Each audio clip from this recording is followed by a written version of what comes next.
You've been working, actually working, and somehow you still feel like you're losing. Not coasting, not procrastinating on the couch. You're putting in real hours, real effort. Maybe you're taking classes or grinding at a job you don't love yet, trying to build towards something. And still, at the end of the week, you open your phone and see someone your age just landed a role at a company you've heard of. Or someone from your high school just Ubed into their own place. Or someone who seemed just as lost as you 6 months ago is now posting about their launch, their acceptance, their whatever. And something in your chest just drops. You don't say anything. Maybe you double tap the post. But inside, there's this quiet calculation happening. Them minus you, and the number is negative. And you don't know what you're doing wrong. That's the part that makes it so disorienting. Because if you were slacking, you could fix that. If you were making bad choices, you could change them. But you're trying, and you still feel behind. So the conclusion your brain starts drawing, slowly almost without you noticing, is that maybe the problem is you, not what you're doing, you. And once that thought gets in, everything you produce starts looking small. Every step you take feels like it's half the size of someone else's. You start measuring your effort against other people's outcomes, and that equation never balances. It can't, because you're not comparing the same things. Before we go any further, I want to say something without dressing it up.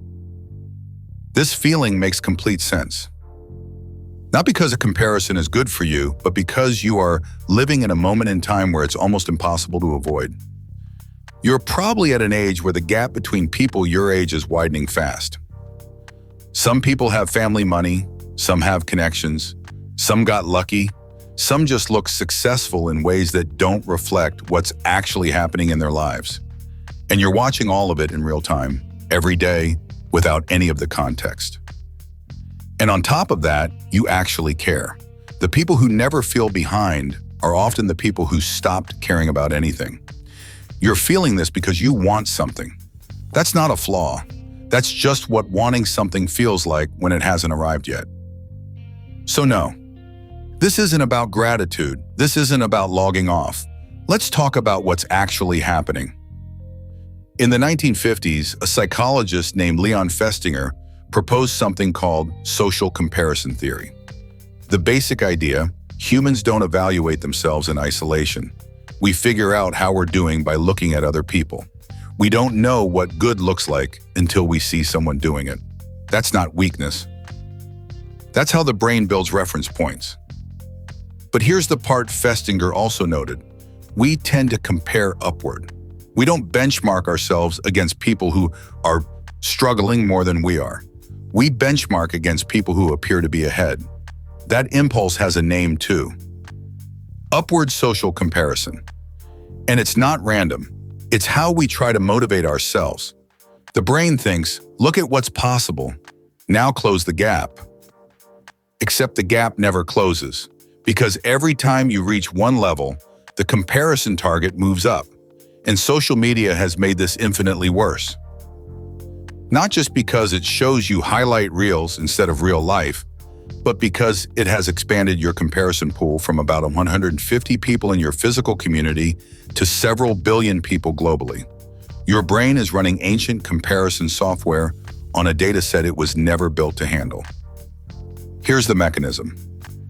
The thing that actually explains why it feels like you're falling further behind the harder you try. When you work harder, your awareness of the field increases. You start noticing more. You learn enough to see how much you don't know. You understand the gap between where you are and where you want to be with more precision. This is called the Dunning-Kruger effect in reverse. Not overconfidence, but the growing discomfort of competence. The more capable you become, the more accurately you can perceive how far you still have to go. At the same time, the people you're comparing yourself to are only showing you outputs. The finished thing, the announcement, the achievement. You're not seeing their inputs, their hours, their failures, their advantages you didn't have. So your effort is visible to you in its full, ugly texture, and their results arrive to you clean and finished. That asymmetry is doing most of the psychological damage. Your brain is comparing your rough draft to their published version every single time and concluding you're behind. Let me get specific about where you probably are right now. You're maybe mid-semester or a few months into a job, and the initial energy has worn off. You've stopped feeling like a beginner, which means you've also stopped giving yourself beginner's grace. You're producing work. Real work. But you've also seen enough good work to know yours isn't there yet. And meanwhile, someone in your circle just got something, an internship, a promotion, a creative project that blew up. And you don't resent them, not exactly, but you open their profile and you feel this low-grade dread, not about them, about you, about whether this is going to be your life. Always trying, never arriving. That feeling is not data. It feels like data. It feels like evidence. But it's not. It's what upward social comparison does to a brain that's tired and uncertain. It converts someone else's best moment into your average one, and then it asks you to compete. You can't fix this by wanting less, and you can't fix it by just being more confident, but you can change what you're measuring. Here's the one thing. This week, write down 3 things you could not do, make, or handle 6 months ago that you can now. Not goals, not ambitions, things that are already true. Actual evidence of movement, skills you've picked up, situations you've navigated, things that would have scared you that don't anymore. Not to feel better, to recalibrate, because right now your brain is running entirely on external reference points. Other people's timelines, other people's wins, and it has almost no data about your own trajectory because you haven't been tracking it. You've been too busy watching everyone else. You're not falling behind everyone. You're measuring yourself against a version